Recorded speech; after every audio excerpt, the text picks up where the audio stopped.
At para naman sa ating presyong palengke, andito tayo ngayon sa bagsakan ng gulay dito sa lungsod ng San Jose City. Alamin natin kung magkano ang presyo ng gulay ngayon. Nakita ba natin dito, napakaraming talbos ng ampalaya. So ito, ate, magkano po talbos ng ampalaya? It's only 40 pesos lang, napakarami na nito. So masarap to sa munggo. How about, ate, yung dito sa per bundle nyo ng kamote, magkano? 200. 200 hanggang 250. Ayan. Ito, 10 kilo. 10 kilo, isang bundle. So, 200 hanggang 250 per bundle. At sa kanila namang kamatis ngayon, medyo tumas ng konti yung kamatis. Ang dating 30 pesos, ngayon ay 40 pesos per kilo. Ang kanila namang sitaw, ito, napakamura ng sitaw. 20 pesos lang isang tali. Ang kanilang kalabasa ay nasa 25 pesos per kilo. Ang kanilang sili, ito mas mura. Nasa 10 piso lang ang isang pack.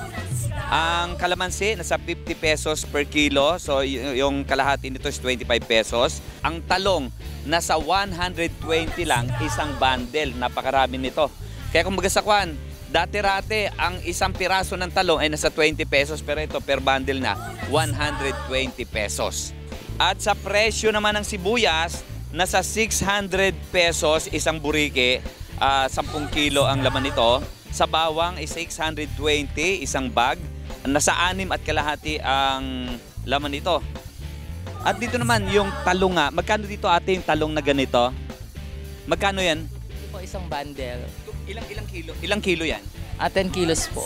10 kilo isang bundle. So halos napakarami oh. Ito, ganito ang 10 kilo, nasa 250 lang. Napakamura ng presyo ng talong ngayon. Tulad nito, ang palayang kapa ay nasa 12 pesos lang per kilo. Ayan, napakarami. Bagsak presyo ngayon. At syempre, meron din silang labong. Ang labong nila, magkano po sa labong ate? 90 daw po. 90 per kilo. Ayun, 90 pesos per kilo sa labong. Dito naman, alamin naman natin ang presyo ng gulay Baguio. Repolyo, magkano po? 30 po hanggang 25. 25 pesos hanggang 30 pesos. So sa carrots po, magkano? Yung pong malalaki, 100 hanggang 90. Hanggang 90. Yung cauliflower 50 ang kilo. po, magkano at pipino? 120 po yung cauliflower hanggang 100. Yung pipino, 50 isang kilo. So ngayon, ibig sabihin, yung gulay Baguio ay mababa. Opo. At eto ang pinakapanghuli nating presyo. Ate, magkano yung presyo ng kalabasa ngayon? 10 piso isang kilo ng kalabasa. Bakit po napakababa po ng presyo ng... Sa isla. Pag sa bukid, sa islang.